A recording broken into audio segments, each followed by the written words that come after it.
fait une réunion du comité des parties prenantes de la zone sud pour le programme MCA Sénégal. Le comité des parties prenantes, c'est le comité consultatif du MCA, et donc qui est le relais entre le programme et les populations au niveau local. Et donc cette réunion qui était l'avant-dernière réunion avant la fin du compact était pour nous une réunion importante parce que ça a permis de faire l'état d'avancement des projets avec donc, les membres du comité des parties prenantes sur nos interventions dans la zone sud. Il s'agit essentiellement de la réhabilitation de la route nationale numéro 6 entre Ziguinchor et Koungheul et de la construction du pont de Kolda. Nous avons aussi mené, on l'a présenté tout à l'heure aux membres du comité des parties prenantes, beaucoup d'activités sociales et beaucoup d'activités liées à la réinstallation donc, des populations qui sont affectées par le projet. Je dois dire que pour nous, c'était une réunion importante. Nous sortons de cette réunion satisfaits parce que les populations, à travers donc, ce comité des parties prenantes qui nous suivent au jour le jour, donc, sont informés de ce que nous sommes en train de mettre sur place et ont marqué aussi leur satisfaction sur l'état d'avancement qui a été présenté par nos différents experts. Alors, au niveau interne, comme on l'a rappelé tout à l'heure dans la mise en œuvre du projet, il y a effectivement des retards que nous avons notés principalement sur le lot 1. Vous avez parlé aussi du lot 2, mais sur le lot 2, les travaux seront terminés d'ici 2 mois, encore ou plus tard en juillet 2015. Donc il n'y a pas de risque de complétion, donc de finalisation de ce lot-là avant la fin du compact. Par contre, au niveau du lot 1, nous avons quelques soucis parce qu'actuellement, dans notre estimation, il nous faut au moins 8 mois pour terminer les travaux, alors qu'il nous en reste que 6 mois du point de vue du compact. Mais comme nous l'avons rappelé aussi, et l'a rappelé le représentant du MCC, le compact est une convention qui a été signée avec la partie entre le Sénégal et la partie américaine. Et dans cette convention-là, la partie américaine finance le projet à 100% jusqu'au 23 septembre. Et au-delà du 23 septembre, s'il y a des activités qui ne sont pas finalisées, c'est la responsabilité du gouvernement du Sénégal de prendre en charge ces activités-là.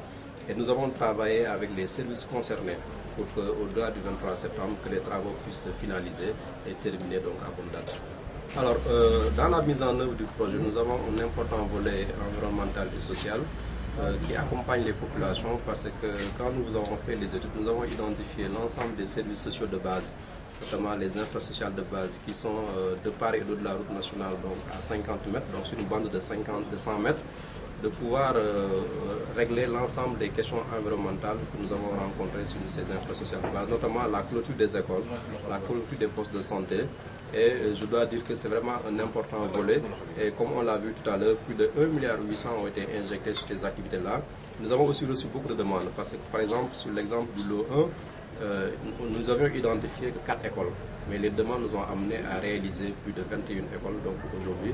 Donc effectivement, les populations continuent à faire des demandes, mais on a bien expliqué que le projet ne peut pas tout faire. Nous sommes en train de travailler avec les autorités administratives et l'ensemble des services de l'État pour que l'ensemble des doléances que nous avons reçues et des demandes que nous avons reçues au niveau des populations que nous n'avons pas pu faire, que ces demandes-là puissent être traitées au niveau donc, de l'administration sénégalaise. Alors, je dois même dire que c'est 3 lots parce que c'est la même entreprise qui vient de réaliser le pont de Kolda, qui a été inauguré, comme vous le savez, récemment par son Excellence, Monsieur le Président de la République. Donc, cette entreprise a fait de bons résultats sur le lot 2. Nous ne sommes pas satisfaits donc, des résultats au niveau du lot 1 et nous avons demandé à l'entreprise de redoubler d'efforts. Donc, si vous voyez sur le terrain aujourd'hui, l'entreprise a mis en place 2 sous-traitants supplémentaires. Il y a un sous-traitant qui travaille de Tanaf pour venir vers Goudomp et un autre sous-traitant qui travaille de Goudomp pour aller vers Tanaf. Donc du PK0 au PK50, c'est l'entreprise titulaire donc, qui travaille sur cette section-là. Et entre le PK50 et 75, il y a un sous-traitant. Et du PK75 au PK116, donc qui est à Tanaf, il y a un deuxième sous-traitant. Nous avons pris ces dispositions pour réduire en tout cas le gap et réduire en tout cas les risques de non-achèvement que nous risquons donc de connaître au-delà du 23 septembre 2015. Et nous pensons que toutes ces dispositions nous permettront de pouvoir réduire ce gap-là. Mais comme je l'ai rappelé tout à l'heure, si jamais nous arrivons au 23 septembre 2015 et qu'il reste des travaux donc, résiduels, ce sera à la charge de l'État du Sénégal. Et ça, nous avons déjà pris les dispositions avec l'AJOR. Du point de vue financier aussi, le ministère des Finances a mis l'ensemble des fonds nécessaires pour pouvoir faire des travaux là, si jamais donc, il y aurait des gaps au-delà du 23 septembre.